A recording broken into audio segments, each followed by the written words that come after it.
Welcome to Old People Stories. Today we will tell you about Sir David, so please subscribe our channel.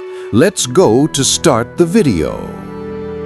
The beginning of wonder. Long before he became the voice of our planet, long before he inspired millions to care for the natural world, there was simply a boy, born in 1926 in the quiet town of Leicester, England. His name was David Attenborough, a child with bright eyes, a restless curiosity, and a mind that lit up whenever he touched something alive. He grew up in a warm, thoughtful home.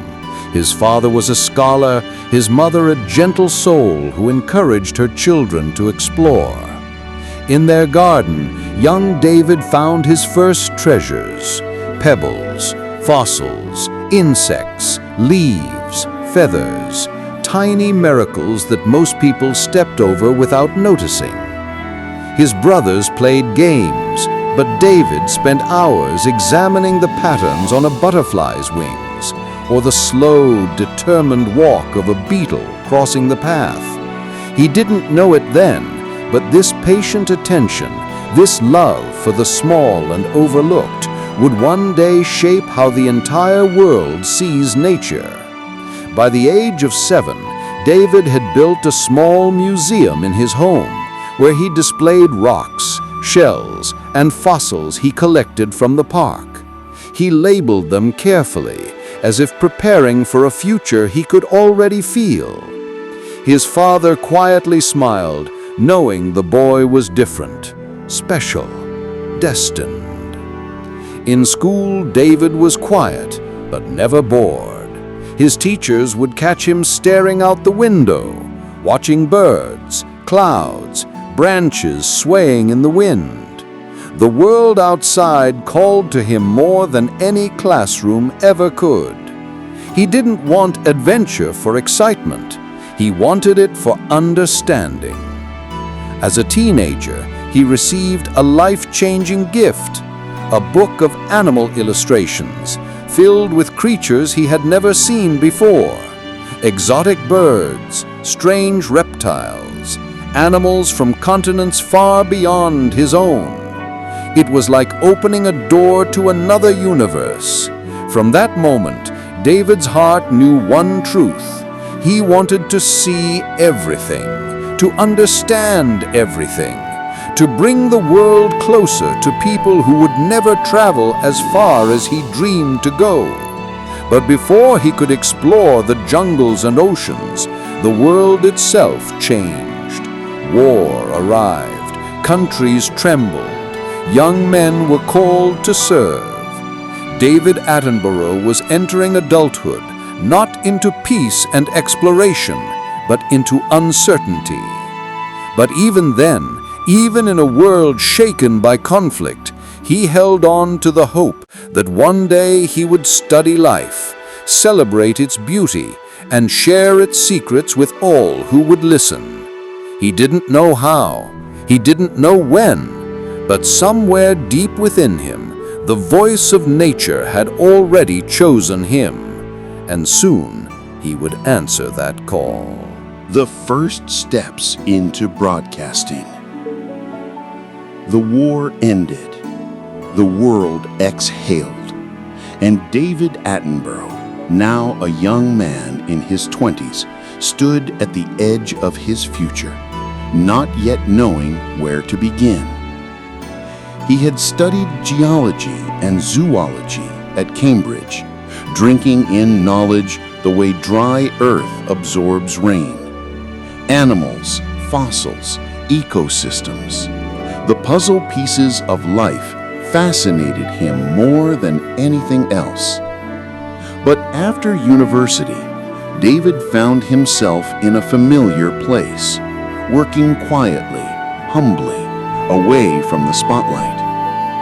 He took a job editing children's textbooks, carefully shaping words, carefully shaping stories. It wasn't glamorous. It wasn't adventurous, but David never complained. He believed that every step, even the small ones, leads somewhere important. Then, one day, something unexpected crossed his path.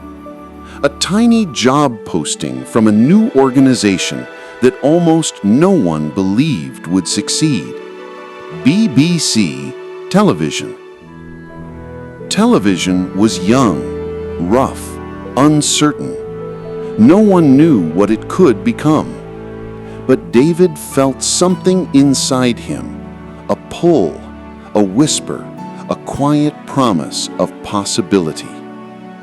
He applied, and he was rejected. The BBC thought his face wasn't suitable for television.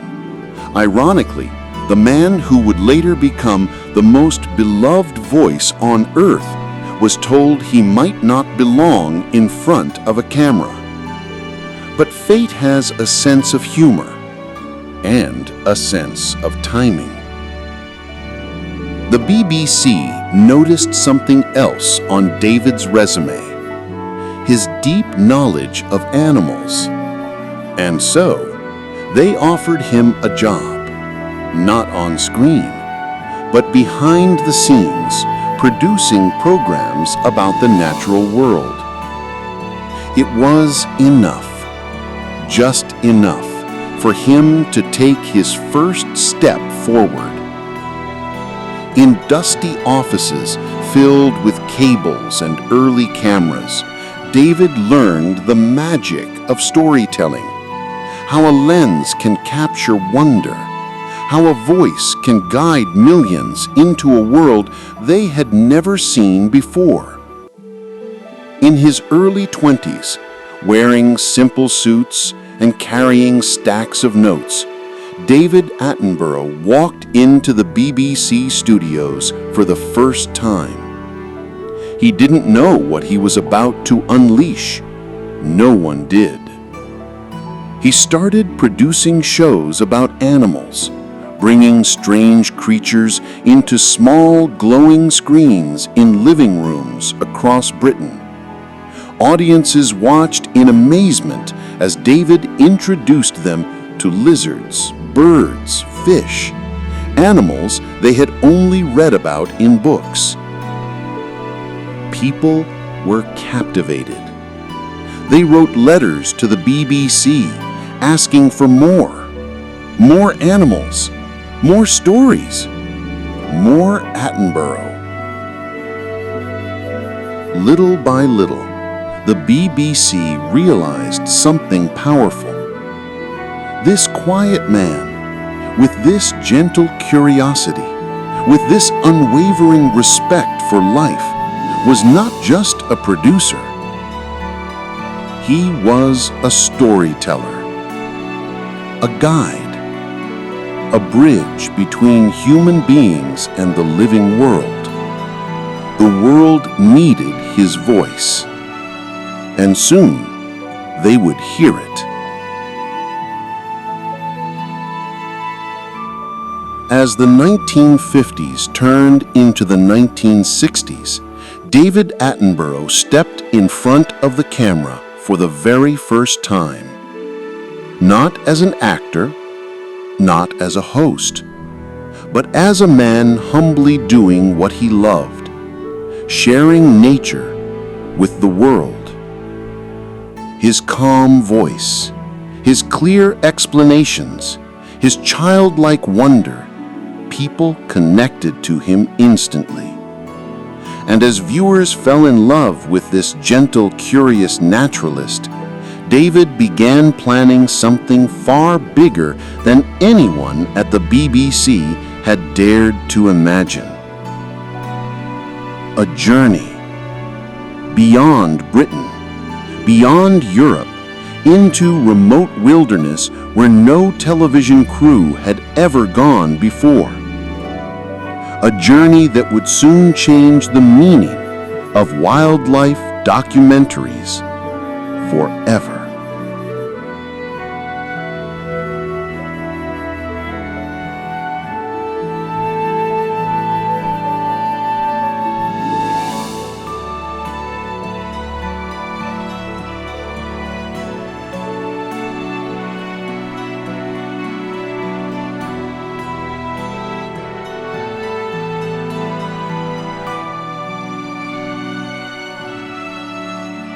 By the mid-1950s, David Attenborough had become more than a BBC producer.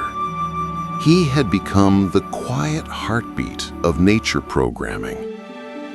But soon he would do something no one expected. He would take the camera into the wild.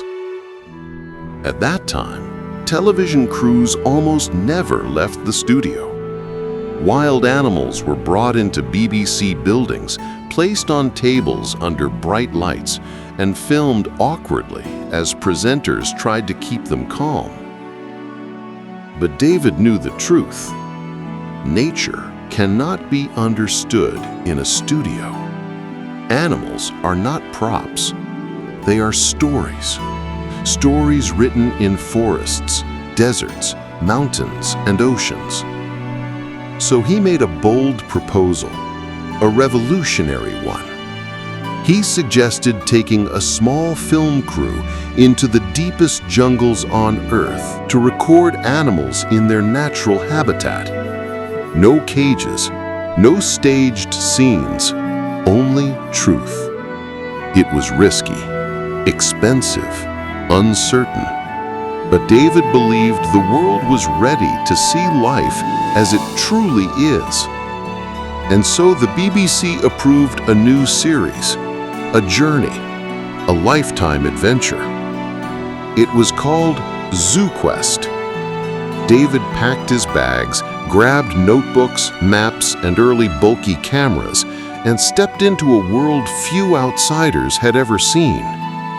In 1954, he boarded a ship and sailed toward the unknown, toward forests alive with echoes, and lands where life moved to a rhythm untouched by modern hands. His crew traveled to West Africa, Indonesia, Guyana, Madagascar, and islands scattered across vast oceans. They carried heavy equipment through thick jungles, crossed rivers in tiny wooden boats, and climbed mountains where the air felt thin and ancient.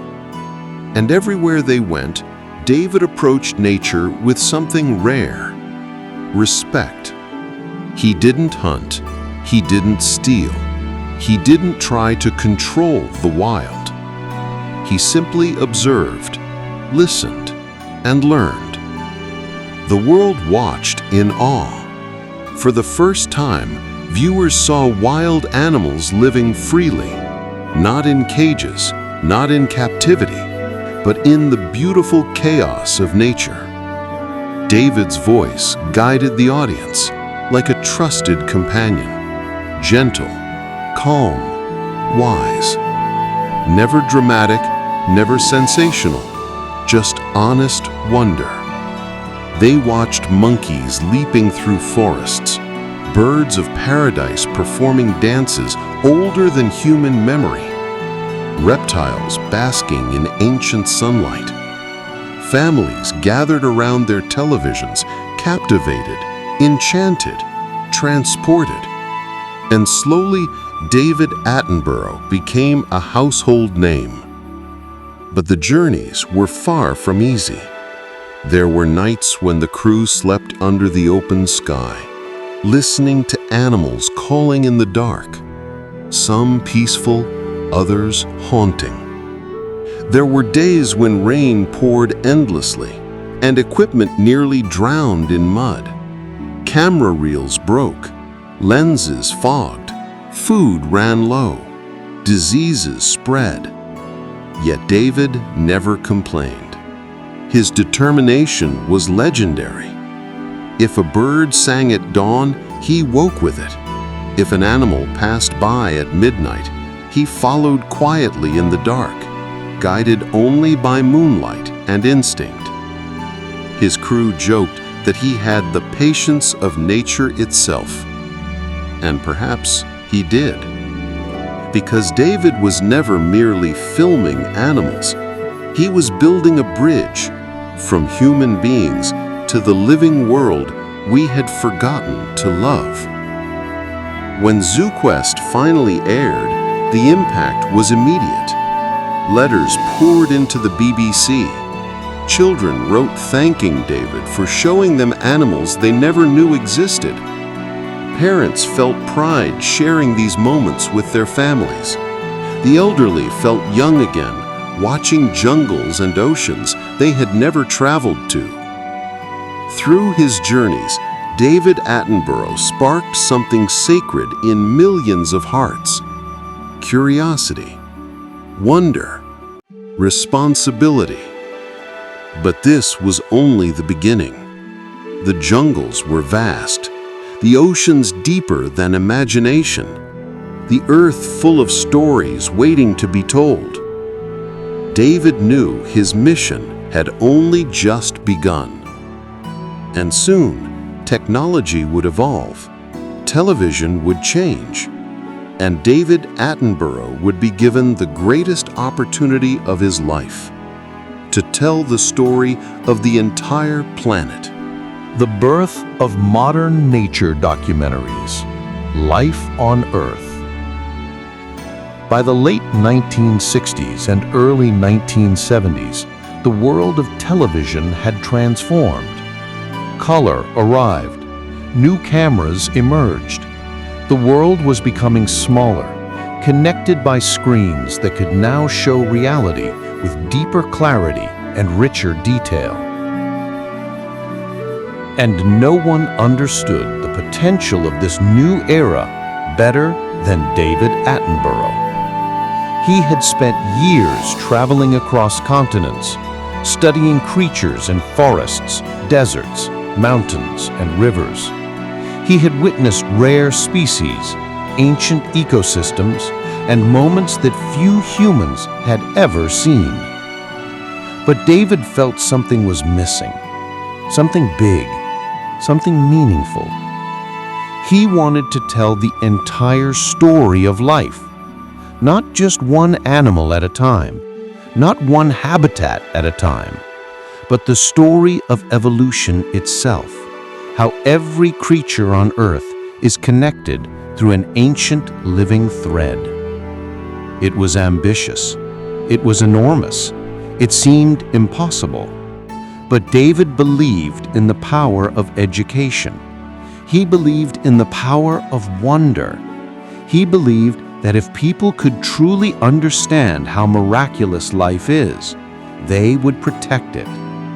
And so, he proposed a series unlike anything ever made: Life on Earth. A massive journey through time, tracing the evolution of life from single-celled organisms to the incredible diversity of species living today. The BBC hesitated. The cost would be enormous. The travel would be dangerous. The science would be complex. The scale had no precedent. But they also knew one thing: if anyone could do it, it was David Attenborough. And so, the project began. David and his team traveled across over 39 countries, chasing the story of life itself. From deserts to rainforests, coral reefs to mountain peaks, from icy oceans to prehistoric caves. Every location carried a secret. Every creature carried a piece of the story. David didn't just film animals. He sought connections, the evolutionary links, the deep history that shaped the world. One day, he'd be filming tiny insects whose ancestors crawled onto land 400 million years ago. The next day, he'd be standing in front of giant tortoises in the Galapagos, the same islands that once inspired Darwin. He traveled with scientists, tribespeople, climbers, divers, and explorers. Every person had a lesson. Every place had a truth.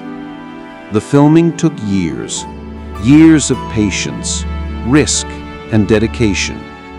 There were moments when the crew waited for days for a single animal to appear. Moments when storms destroyed their camps.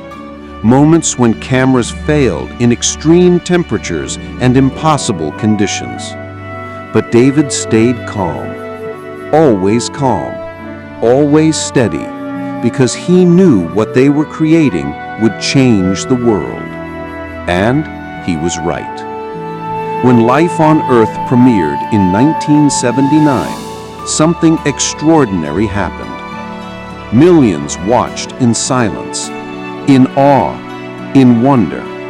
It wasn't just a documentary, it was a revelation. For the first time, viewers saw life as an interconnected ancient masterpiece. They saw how creatures adapted, evolved, survived, and transformed. They understood that Earth is not just a place we live, it is a living, breathing miracle. David Attenborough's gentle narration guided viewers through the ages, bringing clarity to complexity, emotion to science, beauty to understanding. And then came the moment that became one of the most iconic scenes in documentary history. David standing face to face with a group of wild gorillas in Rwanda. The gorillas recognized him, accepted him, trusted him. In that moment, viewers saw not just an animal, but a soul, a relative on the great evolutionary tree. The world never forgot that scene, and they never forgot the man who brought it to them. Life on Earth became a global success, broadcast in more than 100 countries, seen by over 500 million people. And it forever changed the way humanity sees nature. But for David, this was not the end. This was only the beginning. The success of Life on Earth opened the door to create an entire trilogy: The Living Planet, The Trials of Life, and years later, the legendary Planet Earth and Blue Planet. David was no longer just a presenter. He had become the storyteller of the natural world, its ambassador, its voice, its guardian. And as technology improved, David Attenborough would use every new tool to bring people closer to nature than ever before. Planet Earth, Blue Planet, and the rise of a global legend. The success of Life on Earth was enormous. But for David Attenborough, it wasn't an ending. It was a doorway to a new era of storytelling where the natural world could be seen with clarity and beauty that were once impossible to imagine. As the 1990s and 2000s approached, camera technology changed at lightning speed. Lenses grew sharper, cameras grew lighter. New techniques allowed filmmakers to enter places no human had ever filmed before. And David Attenborough, now in his 60s and 70s, stood ready to embrace this new world with the same childlike curiosity he had carried since he was a boy collecting fossils in Leicester. Then came an idea, a massive, breathtaking idea.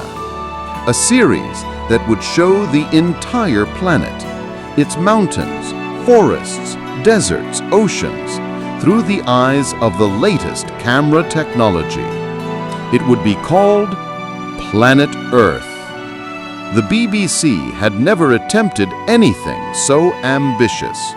It required hundreds of people, filming in over 200 locations for nearly 5 years.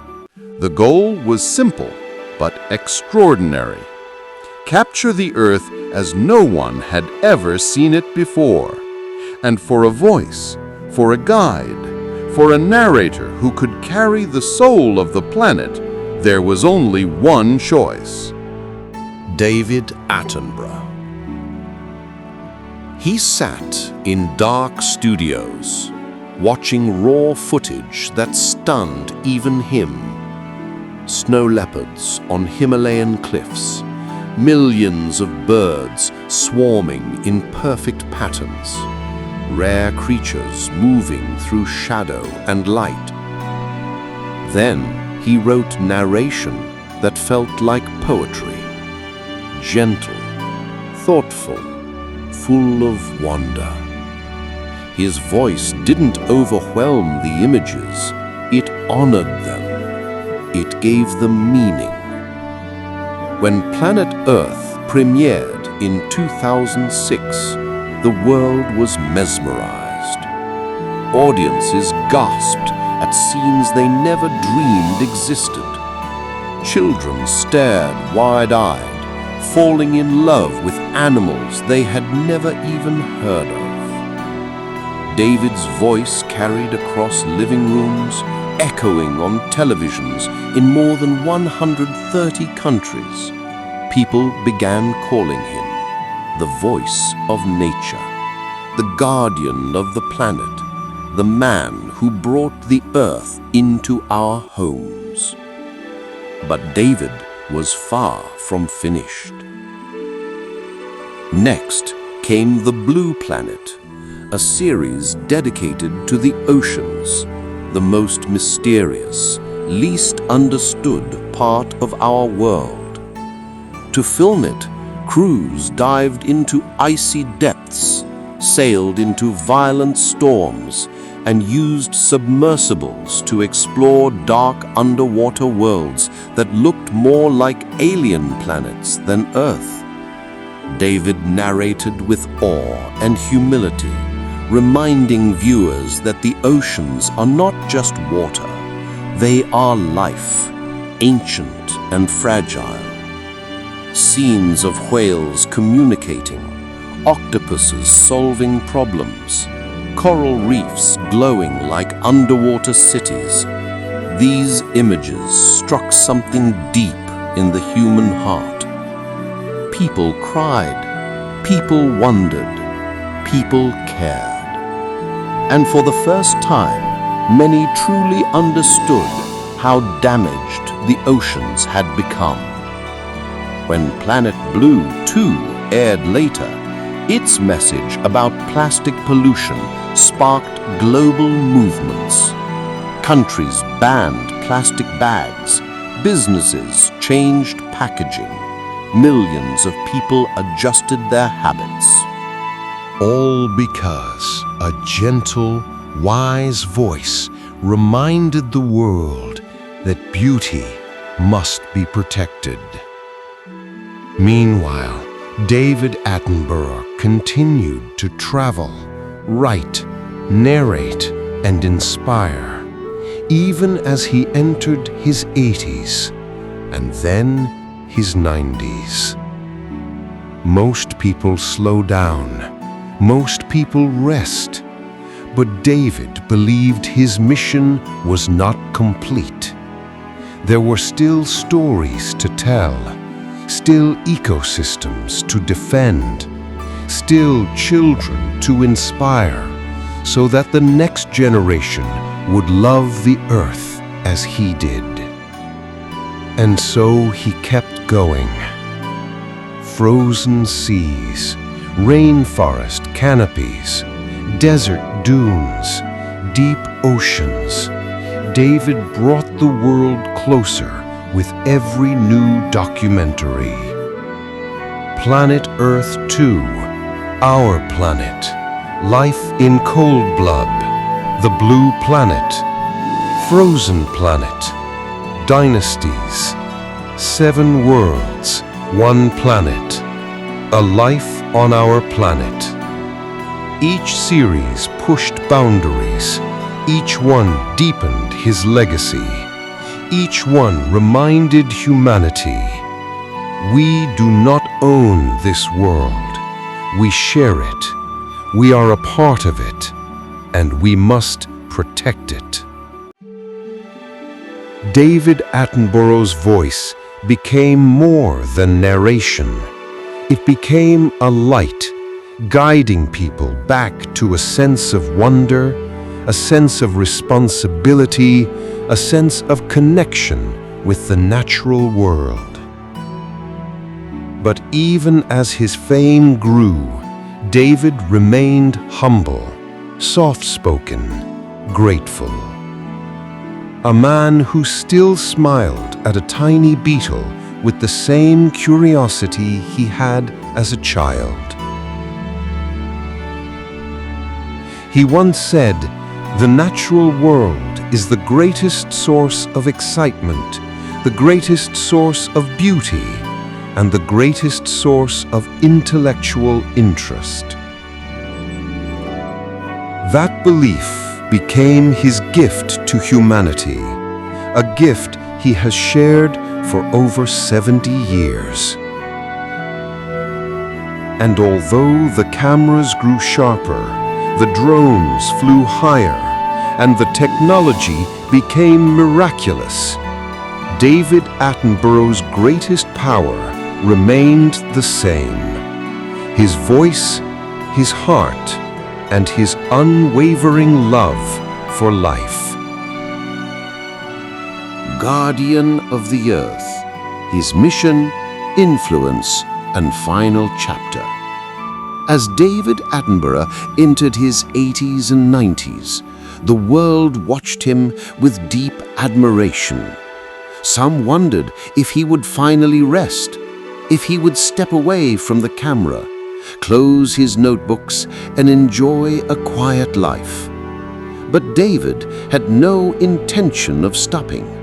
For him, nature was not a job. It was a responsibility, a calling, a promise he made to the planet many years ago, a promise to protect, to teach, to inspire. And he knew that time was running out. The same world he had spent a lifetime celebrating was changing faster than ever before. Forests were disappearing, oceans were filling with plastic, species were vanishing, weather was becoming unpredictable, coral reefs were dying in silence. David Attenborough could not stay quiet. He believed that people deserved the truth, not to frighten them, but to awaken them. And so, for the first time in his long career, his documentaries took a new direction. Not just beauty, but warning. Not just wonder, but urgency. In his later works like Climate Change, The Facts, Our Planet, and A Life on Our Planet, David spoke directly to humanity, clear, honest, and emotional. He said that the planet he had spent his life exploring was now in danger, and the future of Earth depended on choices made today. People listened.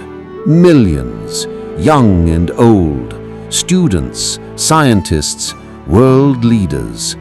For decades, David had shown people why the planet is beautiful.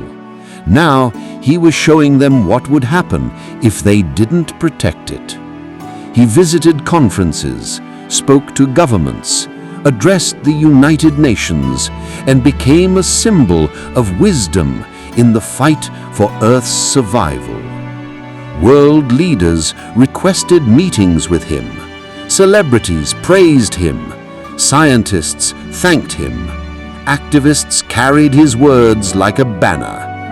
But David never sought attention. He never wanted fame. He always said, "It is not about me. It is about the world we share." And even in his late 90s, his voice remained steady, calm, and filled with hope. Because despite the warnings, David believed the future was not lost. He believed that if humanity loved nature again, if people reconnected with the living world, it could still be saved. He encouraged reforestation, clean energy, wildlife protection, and sustainable living. He supported young environmentalists and gave strength to anyone fighting for the planet. He reminded the world that every action matters, every species matters, every child who grows up loving nature is a seed of hope. And while millions admired his courage, David Attenborough continued living a simple life. He walked through gardens. He listened to birds. He watched insects with quiet fascination. He wrote in notebooks. He filmed narration from the comfort of his own home. He smiled whenever a new species was discovered, because at his core, David was still the same boy collecting fossils in Leicester, a child who never stopped seeing magic in the world. As the years passed, people began asking him, "What is your greatest achievement?" He always answered humbly, helping people understand and love the natural world. Not awards, not fame, not global recognition, but love. Love for Earth. That was his legacy. And as his long, extraordinary life entered its twilight years, the world expressed its gratitude. Thank you for showing us the beauty of life.